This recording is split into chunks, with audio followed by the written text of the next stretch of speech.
aquí esta parte es meramente descriptiva, yo lo he puesto acá solamente con la finalidad de que podernos hacer una idea de cuáles son las clases de delitos informáticos que generalmente se mencionan. Bueno, el fraude informático, la falsificación en materia informática, la falsificación está referida a la protección del hardware propiamente tal, es decir, el hardware propiamente tal, es decir, el disco duro o el soporte que está detrás de eso, la placa madre de un ordenador o de un computador, y la falsificación también se refiere a el software, la falsificación del software, y son delitos que están ligados a propiedad intelectual y propiedad industrial. Daños causados a datos o programas informáticos. Esto tiene que ver con los supuestos de hacker, el hacker que se introduce dentro de un sistema informático y no se apropia de ningún dato del sistema, sino que únicamente introduce ahí un borrado de información. Entonces esto afecta, por ejemplo, la seguridad de sistemas tan importantes como los mecanismos de defensa, ¿no? El caso de un compatriota chileno que ingresó a la página del Pentágono y borró ahí información que estaba dentro de ese sistema informático, ¿no?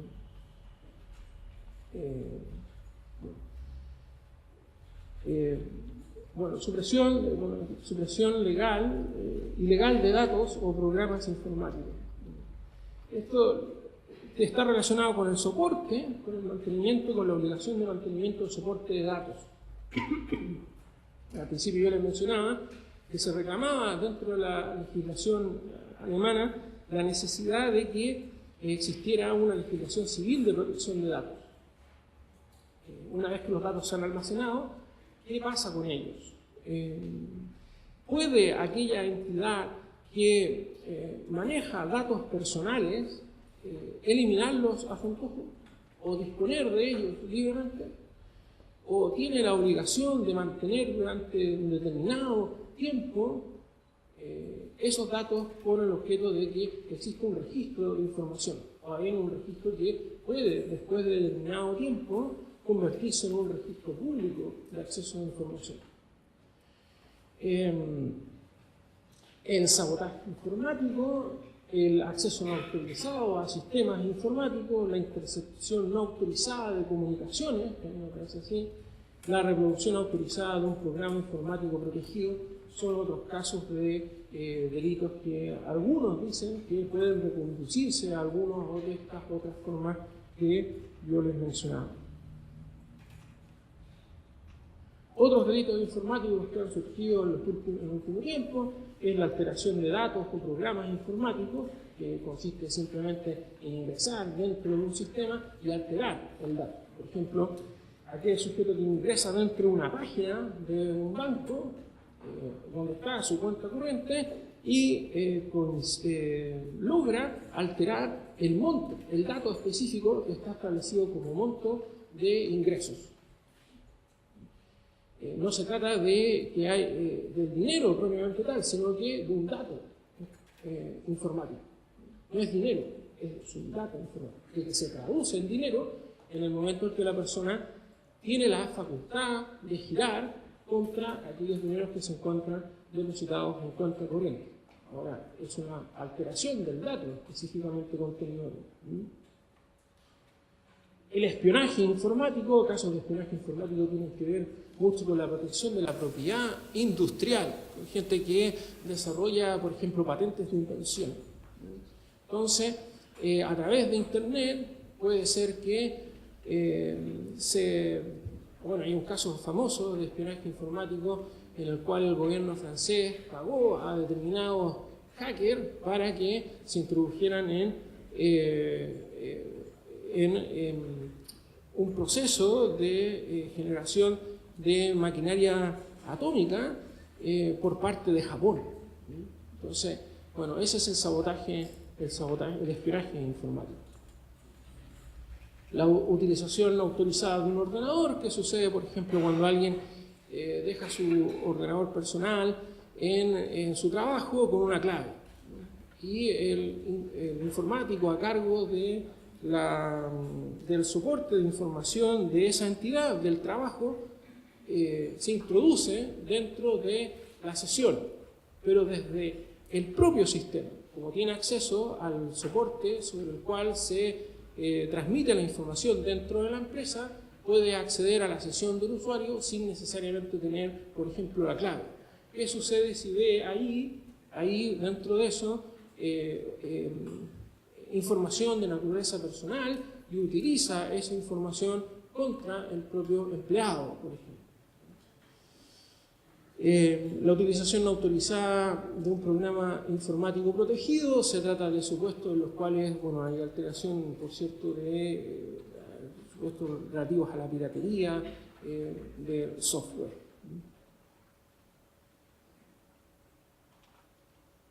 Bueno, aquí están los dos casos a los cuales quería yo referirme específicamente.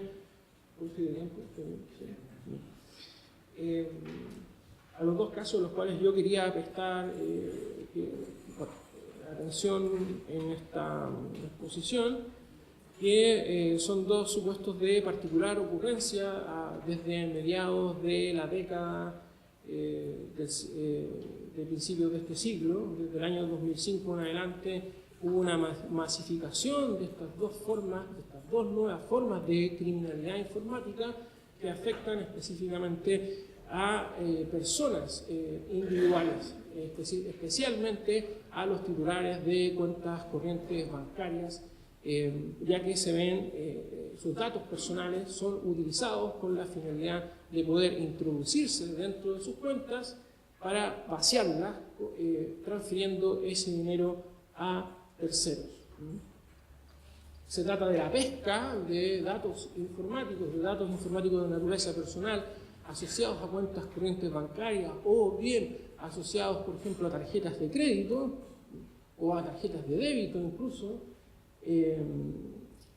que se realiza generalmente a través del envío de un correo electrónico falso, que ofrece generalmente trabajo o alguna contraprestación importante o un premio, y a través del hecho de que el sujeto se introduce en la página donde se le ofrece el premio o introduce determinados datos con la finalidad de poder ingresar a un concurso, por ejemplo, es un engaño, claramente hay una forma de engaño, se apropia de datos personales, por ejemplo, su correo electrónico, que generalmente dentro del servidor que se utilizan los particulares están contenidas además las claves de los correos electrónicos y las claves de cuentas corrientes bancarias.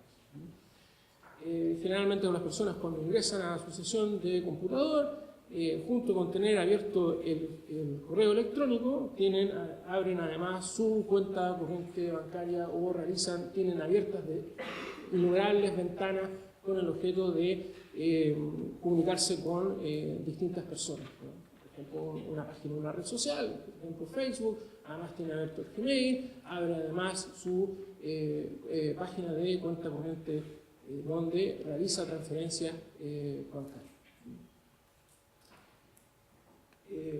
Lo que hacen estas personas, que como yo les comentaba están ligados a la ciberdelincuencia, a la delincuencia de naturaleza organizada, es ir introduciendo a través del desvío ciertos denominados gusanos de información que pescan la información contenida en nuestros servidores y la decodifican posteriormente con la finalidad de introducirse en nuestros espacios personales, por ejemplo el Facebook o el Gmail, y de ahí poder sacar, revisando toda la información contenida en correos, algún dato que les permita ingresar a nuestras cuentas corrientes personales. El farming es un desvío a través de páginas falsas. Generalmente lo que hace el sujeto, que una vez que se introduce un gusano dentro de nuestro servidor DNS, y ese gusano nosotros pensamos que ingresamos a una página de internet que es la página del banco, pero que en realidad no es la página del banco, sino que es la página que ha sido especialmente creada y diseñada por estos sujetos con el objeto de captar nuestros datos para paralelamente, en el mismo momento en que nosotros vamos realizando nuestras transacciones, van apareciendo esa información que es requerida por el banco con el objeto de poder realizar transferencias. En el mismo instante que vamos realizando esa transferencia bancaria o ingresamos a nuestra cuenta corriente, estos sujetos paralelamente están ingresando verdaderamente a nuestra cuenta, defraudando y obteniendo todo el dinero que está ahí.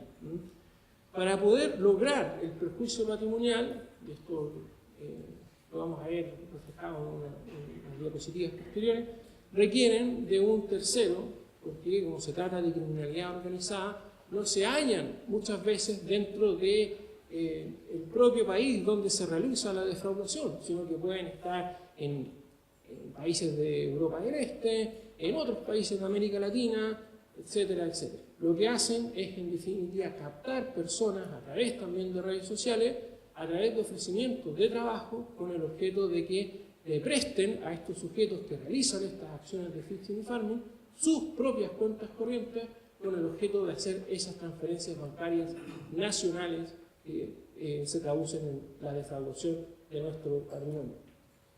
Lo que hacen estas personas es receptar el dinero en sus propias cuentas corrientes y remesarlo al extranjero a través de la utilización de mecanismos como Western Union, por ejemplo. Eso se llaman mulas, como la mula de la droga. Ahí está el phishing mule, es un sujeto, es estos sujetos que en definitiva envían el dinero al extranjero a cuentas corrientes de los verdaderos falsificadores. Bueno, aquí están las definiciones, consideramos una definición doctrinal de qué se entiende por phishing y farming. En general son envíos masivos de spam o correo no deseado con fines meramente publicitarios, pasando por el denominado malware, que es un software malo o software malicioso, destinado a infectar computadores, introduciéndose en el sistema operativo, en el disco duro del equipo, para reconducir a un servidor toda la información que se encuentra o se intercambia por el usuario en Internet. Bueno, aquí está, porque yo traje un ejemplo de phishing, hay pesca de datos personales, hay una gráfica de pesca. Generalmente se realiza a través de un correo, como les decía, como un soporte material para reconducir a la víctima a un sitio web falso. Bueno, este que está ahí, no sé si se puede ampliar la imagen, pero es un correo que yo recibí a mi cuenta personal. Es un correo donde se me ofrece un empleo o se me ofrece un premio para con objeto de que me introduzca y dice, bueno, eso es borrado por el antivirus, ¿no?, del propio servidor, pero es un correo que buscaba introducir dentro de mi propio ordenador un software malicioso. Dentro de mi computador, a través de el hecho de que yo me introdujera dentro de ese link, un software de naturaleza maliciosa con el objeto de pescar los datos o la información contenida en mi servidor. El farming, en cambio, como yo les decía, es la utilización la creación de una página web falsa. La página web falsa que es idéntica a la página web de nuestra entidad de cuenta corriente, por ejemplo, el banco BBVA, pero arriba, en el nombre del servidor, aparece una letra distinta. O dice cualquier cosa que no es efectivamente la cuenta o la dirección electrónica del banco BBVA. Eso. Bueno. Y aquí vienen las posibilidades de imputación de estas figuras penales y cómo damos respuesta penal a estos problemas a través de los mecanismos propios que tenemos en nuestras legislaciones. Una posibilidad que se planteó preliminarmente, sobre todo por la doctrina alemana, era castigar o imputar espionaje informático más estafa informática. Espionaje informático porque en definitiva el sujeto se introducía dentro de un soporte informático, dentro de nuestros propios ordenadores o dentro del ordenador o dentro del sistema de un banco. Más la estafa, que consistía en el engaño propiamente tal que realizaba a través para la apropiación de nuestro dinero contenido en cuenta corriente. Otra posibilidad que se planteó era la difusión de datos de sistemas informáticos. En definitiva, lo que se hacía era castigar, al menos preliminarmente, buscar la posibilidad de atribuir responsabilidad por el hecho de que los sujetos que muchas veces se dedican a la pesca de datos personales no son al phishing, no son aquellos que efectivamente realizan la defraudación, sino que venden datos personales a terceros, a otros sujetos que se dedican a la criminalidad organizada, a decodificar esos datos personales a través de sus propios ordenadores con el objeto de realizar conductas. Una posibilidad de la difusión de datos una postura doctrinal que tuvo bastante asidero, sobre todo no solamente en la doctrina española, alemana, sino también la doctrina española, y por un principio, y por cierto también en mi país, en Chile, es que aquí no se trataba ni de estafa ni de acceso indebido a ningún tipo de sistema informático. Porque no es que efectivamente no se realizaran estas conductas, sino que lo que sucedía en la práctica es que como se trata de delincuencia transnacional, aquel sujeto que efectivamente ha ideado y ha realizado todas las conductas tendientes a obtener los datos que permiten el acceso a la cuenta corriente y también ha realizado el acto de apropiación material, que no es una operación ficta, tribunal. El que se sentaba frente al tribunal era sencillamente aquel que había regresado a través de Western Union, la mula, el mulero, los dineros que estaban contenidos en la cuenta corriente. Entonces no podía plantearse respecto de ese sujeto la posibilidad de una estafa informática propiamente tal. Por otro lado, teniendo en cuenta la existencia de la definición tradicional de estafa, que en nuestro, al menos no aquí en el Paraguay, pero en España y en Chile, los sistemas que heredaron la tradición española entendían que no solamente se requiere del engaño para la configuración de la estafa, sino que además se requiere de una disposición patrimonial y de un perjuicio efectivo. De modo tal que si no hay una relación física entre personas, es decir, no hay una puesta en escena, una mise en scène, esa puesta en escena de la fórmula francesa, donde un sujeto le dice a otro y crea las condiciones, le dice a otro que realiza una determinada conducta que es engañosa, que no se da en este caso porque no hay una relación física entre personas, no hay una comunicación física entre personas. No sabemos quién es en definitiva el sujeto que está detrás del envío masivo de correos electrónicos. No lo vemos. Dirige en el fondo ofertas indeterminadas a todos aquellos que pueden caer en ellas. Eso. De hecho, por eso la imagen del pescador, por eso se llama phishing, porque el pescador no ve los peces que pesca. Está sobre el bote y no ve los peces que pesca. Él dirige una suerte de oferta indeterminada, una oferta determinada a personas indeterminadas que pueden captar o no esa oferta. Pero él no sabe, en definitiva, quiénes son las posibles víctimas. Tampoco las ve. No hay un engaño en el sentido tradicional.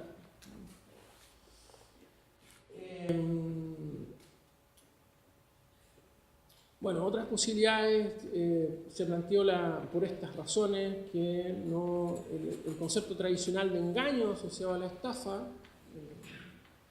engaño como puesta en escena, y la planteaba en definitiva que no podía imputársele el phishing propiamente tal como una forma de estafa tradicional, al menos, como una forma de estafa tradicional.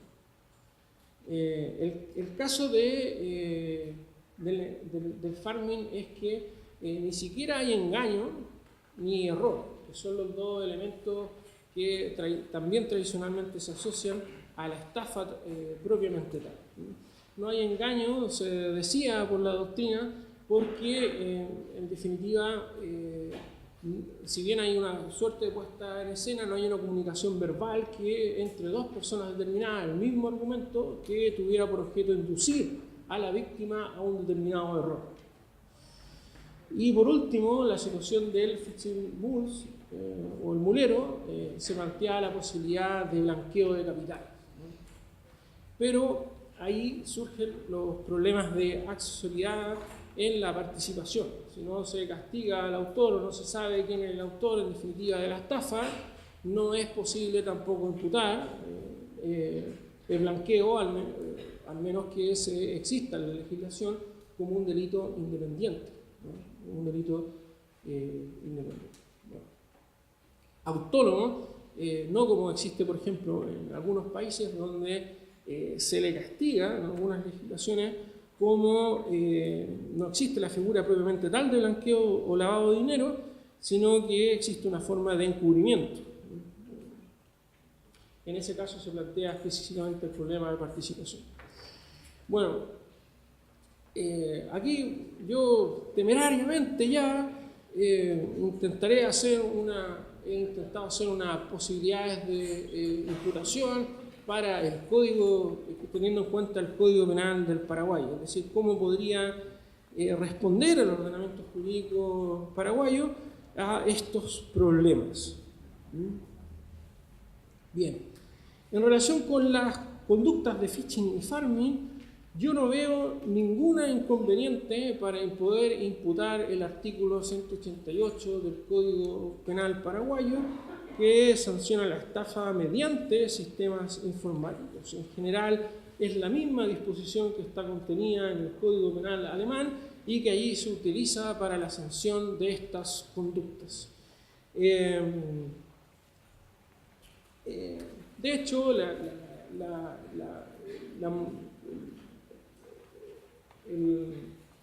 el número primero,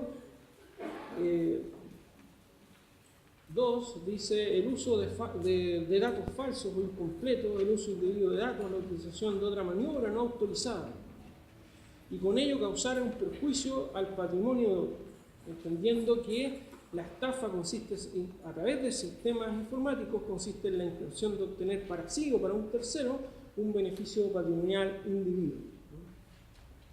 Yo no veo, la verdad, ningún inconveniente en esa legislación, teniendo, por ejemplo, en cuenta la situación que existe en mi país, que es en Chile, donde no existe un tipo de estafa informática, está bastante adelantada la legislación paraguaya en ese sentido. Y respecto del mulero, existiendo un tipo específico además de lavado de dinero o de blanqueo de capitales en el artículo 196 del Código Penal del Paraguay, tampoco se ve inconveniente para castigar a estas personas bajo este título de imputación. Incluso es más, teniendo en cuenta que se trata de delitos que autónomos e independientes, no hay problema de participación ni de accesibilidad alguna. Bueno, eso es. Muchas gracias.